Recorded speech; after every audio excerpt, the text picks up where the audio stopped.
मैं आपसे चुनौतियां समझना चाहती हूं कि इस बार कैसे चैलेंजेस या चुनौतियां सरकार के सामने हैं, जिनको ध्यान में रखते हुए जो सरकार है वो तमाम मोर्चों पर फैसले लेगी। नमस्कार स्वाति जी। आई थिंक ये साल का जो बजट है उसमें रिलेटिवली चुनौतियां बहुत कम हैं सरकार के आगे। तो एक बहुत बड़ी अपॉर्चुनिटी होती है सरकार के पास कि अगर चैलेंजेस कम हो तो वो बहुत सारी चीजें जो पेंडिंग पड़ी होती है वो कर पाते हैं। क्यों चैलेंजेस कम है? क्योंकि जो टैक्स कलेक्शंस की उम्मीद थी 22 करोड़ की 22 लाख करोड़ की इस साल 22.16 की, वो उम्मीद से ज्यादा कलेक्शन हो रही है। बोथ इनडायरेक्ट टैक्सेस और डायरेक्ट टैक्सेस 25% से ऊपर ग्रो हुए हैं। तो मेरे हिसाब से 3 लाख करोड़ की एक्स्ट्रा रेवेन्यू कलेक्शन गवर्नमेंट की हो सकती है। जो हम देख रहे हैं कि जो एक्सपेंडिचर और का पैटर्न रहा है पहले 7 महीनों में अक्टूबर तक, तो मेरे हिसाब से सिर्फ 46% of the expenditure has been penetrated into, मतलब एक फिस्कल प्रूडेंस खर्च करने में गवर्नमेंट ने बहुत ज्यादा फ्लैम्बॉयंसी नहीं दिखाई। तो इस बजट में आपके पास सुविधा होती है एज अ गवर्नमेंट जब आपकी revenue collections are better, your expenditures have been managed, ताकि कुछ स्वैप्स मिल सकें, कुछ डायरेक्ट ट्रांसफर्स हो सकें, कुछ टैक्स की एग्जेम्पशंस मिल सकें। That's point one. Point two, I think simplicity की मेरे हिसाब से बहुत ज्यादा जरूरत है इंडिया में। जैसे हमने इनकम टैक्स पे सेकंड मेथड ऑफ कंप्यूटेशन का इंट्रोडक्शन देखा था 2 साल पहले, इन्वेस्टमेंट टैक्सेशन पे बहुत कॉम्प्लेक्सिटी है। हर एसेट क्लास की लॉन्ग टर्म की अलग है, 1 year for equity, 2 year for real estate, debt के लिए 3 साल। मतलब क्या लॉजिक है इसका? तो सिंप्लीफाइंग टैक्सेशन, जैसे ग्लोबल इकोनॉमीज को हम एनालाइज करते हैं, सिंगापुर ले लें आप, बहुत सारी कैपिटल गेन टैक्स पे जो सिंप्लिसिटी है वो इंडिया में बहुत ज्यादा कॉम्प्लेक्स है। I think that's one umbrella उम्मीद which does not cost the government is important. Firoz, आपकी नजर में क्या एक स्टांस होना चाहिए अभी वित्त मंत्री का? जैसा अनिल जी बता रहे हैं कि नई व्यवस्था लाने, एक नॉन स्टार्टर रही, उसकी क्या जरूरत थी, लेकिन डेफिनेटली एक रहा होगा, एक थिंकिंग प्रोसेस सरकार की तरफ से रहा होगा कि एक नई व्यवस्था होनी चाहिए।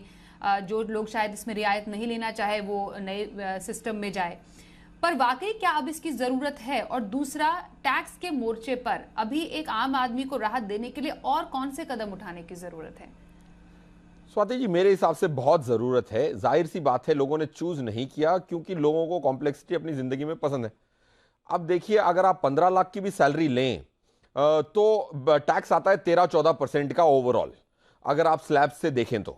और इंडिया की पर कैपिटा इनकम से 10 गुना ज्यादा तक अगर 13-14% की आपकी नेट टैक्स लगती है, तो ये नया सिस्टम आपके हाथ में पैसे तो देता है जिससे आप अपनी मर्जी से सेविंग्स कर सकें।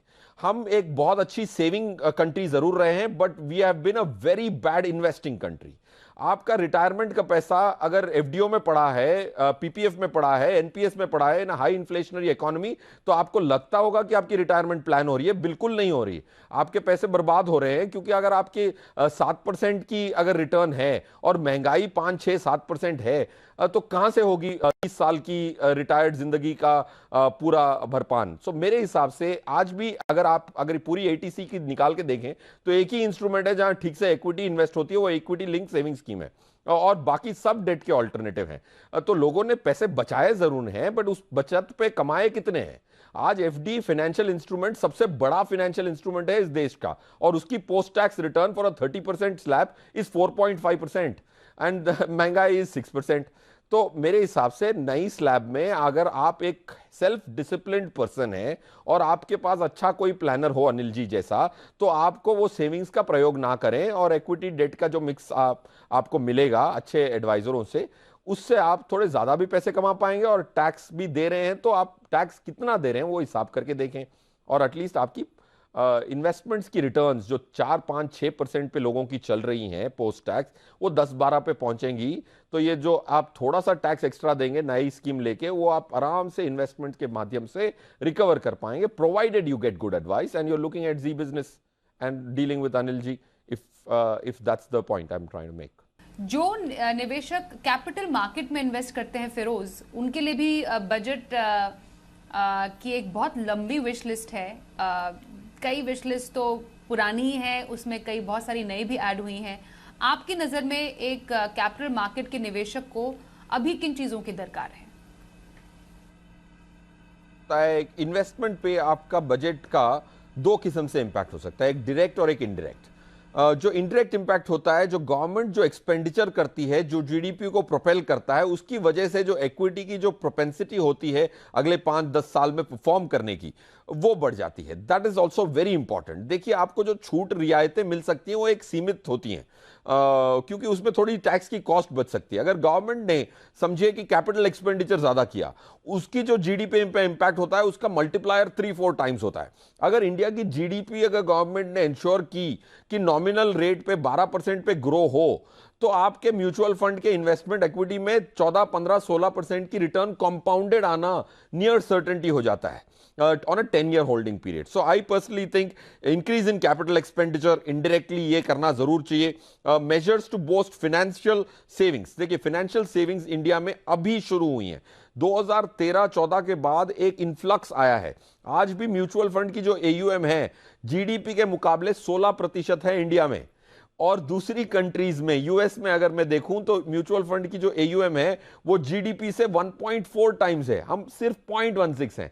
ब्राजील जैसा देश जो आज भी इमर्ज्ड कंट्री नहीं माना जाएगा, उसमें 0.84% है, 84% है। तो इंडिया की जो फाइनेंशियलाइजेशन है, अगर उसको प्रोपेल करेंगे तो कैपिटल मार्केट में कैपिटल आएगी तो एक बयान्सी रहेगी, मार्केट में नुकसान होने का कम चांस होगा, और बूस्ट मिलेगी परफॉर्मेंस को, इक्विटीज के परफॉर्मेंस को। एक्सपोर्ट सेक्टर, जिससे हमारी फिजिकल जो हमारी जो करेंसी डेफिसिट है वो एड्रेस हो सके, एक्सपोर्ट सेक्टर के लिए इंसेंटिव होगा तो हम सब के लिए हमारा रुपी जो है वो स्ट्रांग होगा, वो एक डेफिनेटली इंपॉर्टेंट है। नाउ कमिंग टू डायरेक्ट, मेरे हिसाब से आपके पास जो भी सुविधाएं ऑलरेडी उपलब्ध हैं, जैसे 1 लाख की एग्जेम्पशन है कैपिटल गेन पे, I think that should become 2-3 lakhs. Dividend की जो एग्जेम्पशन है वो बढ़नी चाहिए, टैक्स में पैरिटी आनी चाहिए, सब एसेट क्लासेस को 2 साल कर देना चाहिए, ना कि डेट को 3 साल, इक्विटी को 1 year, which is opposite. Equity long term asset है बट उसका 1 साल में लॉन्ग टर्म हो जाता है। डेट एक शॉर्ट टर्म में भी आप डेट में इन्वेस्ट कर सकते हैं बट उसको लॉन्ग टर्म में लाने के लिए 3 साल लगता है। सो आई पर्सनली थिंक दैट ये जो पैरिटी है वो लानी जरूरी है, और मेरे हिसाब से डेट की टैक्सेशन को कम करना चाहिए, स्पेशली ना हाई इन्फ्लेशनरी इकोनॉमी।